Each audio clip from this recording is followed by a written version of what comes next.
大家好，欢迎收听新一期的5分钟中文。今天我想跟大家聊的话题是中国和美国的供暖方式有什么不同？现在是冬天了嘛，所以天气比较冷。一般在北半球，大家应该都会采用各种各样的供暖方式。在中国的话，供暖是有南北差异的。什么南北差异呢？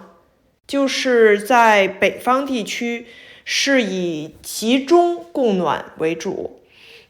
集中供暖占总取暖面积差不多80%多。集中供暖是什么意思呢？就是拿我的老家举例吧，我就是北方来的。北方呢，像我们的城市就有一个热电厂，或者是一个电站。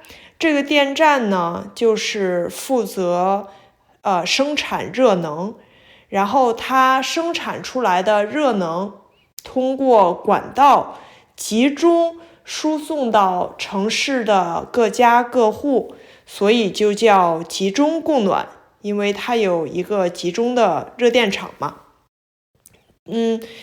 这个热水从热电厂输送到每个家庭，一般来说，像我居住的城市，就是每家都有暖气。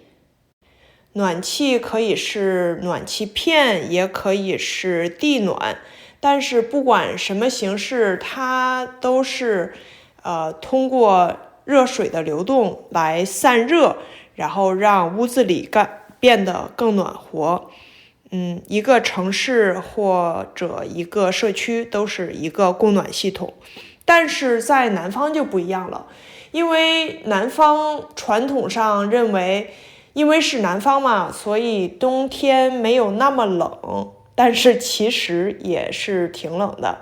但是还是说不是那么冷的话呢，就是没有形成这种集中供暖。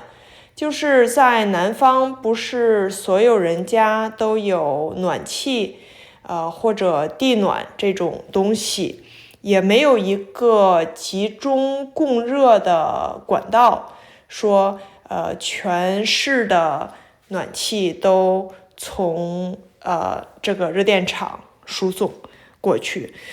所以在南方，大多数的家庭都是分散式的供暖，就是每家每户自己选择，就是你想用空调还是用电暖气之类，但是没有像北方这样普及集中供暖。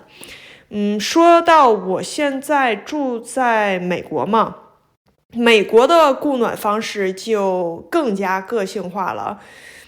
差不多90%的美国家庭都是采用的独立供暖系统吧，就是每家每户都根据自己的需求选择供暖方式，然后根据自己的舒适的温度来设定这个暖气的温度。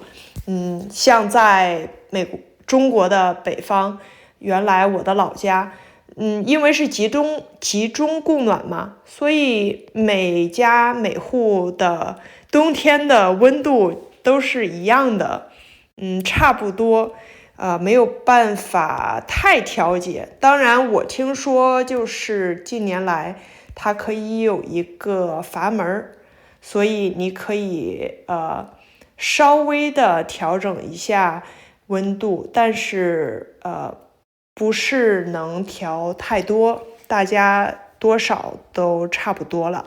但是在美国的话，因为你每家每户都有自己的供暖系统，所以可能自由度比较大一点。然后我觉得温度的设置也是一个很有趣的对比点。在中国北方集中供暖的地区呢，室内的温度通常保持在摄氏18度到22度之间。但是美国呢，冬天的室内温度好像一般比中国要低一点儿，差不多在20度或者是18度，甚至更低。我不知道这个是大家为了节能呢，还是大家已经习惯比较低的温度。因为在美国夏天空调的温度也比中国低很多。比如中国的话，空调可能设置在26、7度，但是在美国可能就20度左右，很凉的温度。说到供暖的费用，美国北方因为是中国北方因为是集中供暖，所以它通常是按照面积收费。我查了一下，说每平方米20块到40块不等。然后南方因为是自己每家每户供暖，所以它是按照实际的能量计费。美国全国都是按照你实际使用的能量计费的，但是可能因为地区的差异会有不同吧。今天就先跟大家聊到这里。我觉得供暖的方式也是一个国家的文化，像在中国，南北的供暖方式都不一样。北方是集中供暖，南方呢，因为没有集中供暖，都是每个家庭自己决定。虽然现在也有采用集中供暖的这样的趋势，跟美国比起来，美国就是绝大多数的家庭都是每家负责每家的，很少有城市集中供暖。那今天就跟大家聊到这里。我觉得供暖这个话题很有意思，不知道你所在的国家和地区的供暖方式是怎么样呢？欢迎您留言或者给我发电子邮件。5分钟中文现在在 YouTube 还有其他平台上都可以收听收看，然后也有字幕，希望能对大家有更多的帮助。如果我有什么可以帮您做的，请您一定要给我发短信或者留言告诉我。如果你想支持我的播客，您也可以在下方找到支持链接。